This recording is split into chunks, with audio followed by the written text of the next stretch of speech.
Assalamualaikum warahmatullahi wabarakatuh. Pada kali ini saya akan membawakan beberapa sholawat yang berkenaan dengan mukjizat baginda Nabi kita Muhammad Sallallahu Alaihi Wasallam. Yang pertama yaitu Allahumma sholli ala man baka ilaihil jid'u wahanna lifiraki. Dalam kasus ini adalah di saat Rasulullah berkhutbah, itu Rasulullah selalu bersandar kepada pohon kurma. Tentu karena belum ada mimbar. Lalu ada sahabat yang mempunyai inisiatif, yaitu membuatkan mimbar Rasulullah SAW agar digunakan saat berkhutbah.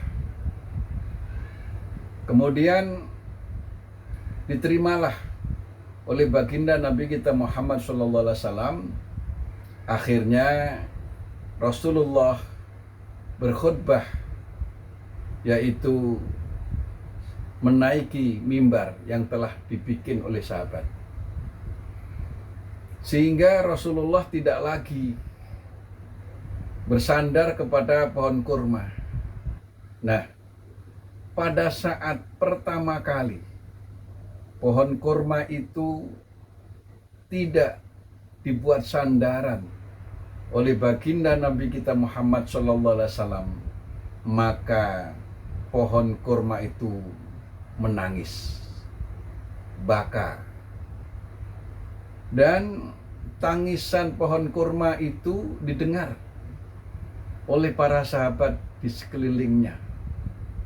Jadi benar-benar pohon kurma itu dia merasa kehilangan ketika dirinya tidak lagi tersentuh oleh jasad, oleh badan Nabi Agung, Nabi kita Muhammad SAW yang begitu mulia. Kalau pohon kurma saja terpisah dengan baginda Nabi kita Muhammad SAW, ia menangis terseduh-seduh. Lalu bagaimana kita tidak mencintai, tidak mahabbah, dan tidak ada rasa ingin bertemu dengan baginda yang mulia? Maka sholawat ini menggugah kepada kita. Kalau pohon kurma saja menangis ditinggal oleh Rasulullah, bagaimana kalau kita umat ini sampai ditinggal oleh Rasulullah SAW? Dengan demikian, mari kita tumbuhkan secara mendalam kecintaan kita kepada baginda Nabi kita Muhammad SAW. Itu yang pertama. Yang kedua, Allahumma sholli ala man tawassala bihi tairul falad, yang artinya, ya Allah, limpahkanlah rahmatmu kepada Nabi yang mengadu kepadanya burung dara yang ada di pesisir, yang ada di gurun. Ini mukjizat baginda Nabi kita Muhammad SAW yang menyamai dengan mukjizat yang dimiliki oleh Nabi Sulaiman alaihissalam. Nabi Sulaiman diberikan mukjizat mengetahui dan mengerti bahasa binatang. Dan ternyata mukjizat itu oleh Allah dikasihkan pula kepada baginda Nabi kita Muhammad SAW, sehingga ada burung darang yang mengadu kepada Rasulullah, Mengapa dia mengadu? Karena dia mempunyai anak yang masih kecil, diambil oleh para sahabat. Dia minta kepada Rasulullah agar sahabat yang mengambil itu mengembalikan anaknya, karena dia masih punya rasa kasihan terhadap anaknya yang kecil itu.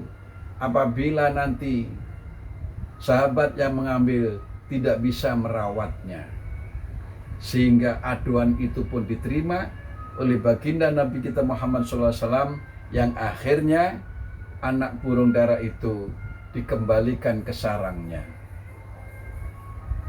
Yang ketiga, Allahumma sholli ala man sabbahat fi kafihil hasad. Ya Allah, limpahkan rahmatmu kepada Nabi yang bertasbih dalam genggamannya, yaitu kerikil. Nabi duduk-duduk bersama sahabat, lalu Nabi memegang kerikil.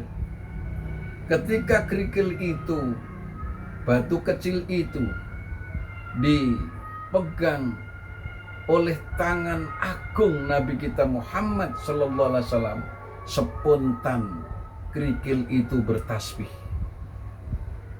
dengan suara yang didengar oleh sahabat-sahabat di sekitarnya. Kemudian batu kerikil itu Rasul berikan kepada sahabat Abu Bakar. Di tangan sahabat Abu Bakar, kerikil itu juga tetap bertasbih. Oleh Abu Bakar diberikan kepada Sayyidina Umar.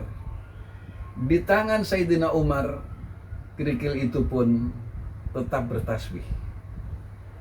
Dan selanjutnya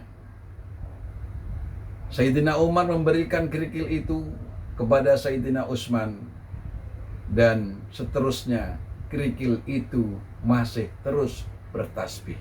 Ini juga menunjukkan estafet kepemimpinan, dan akhirnya terbukti urutan daripada pengganti atau khalifah yang pertama adalah Abu Bakar, Umar, Utsman, dan Ali, dan seterusnya. Ini suatu mukjizat yang luar biasa. Pohon, kemudian burung, dan bahkan kerikil, benda mati, itu bisa berbicara atas izin Allah sebagai mukjizat kepada baginda Nabi kita Muhammad sallallahu alaihi wasallam. Terima kasih, mudah-mudahan bermanfaat dan menambah kecintaan kita kepada baginda Nabi kita Muhammad sallallahu alaihi wasallam. Wassalamualaikum warahmatullahi wabarakatuh.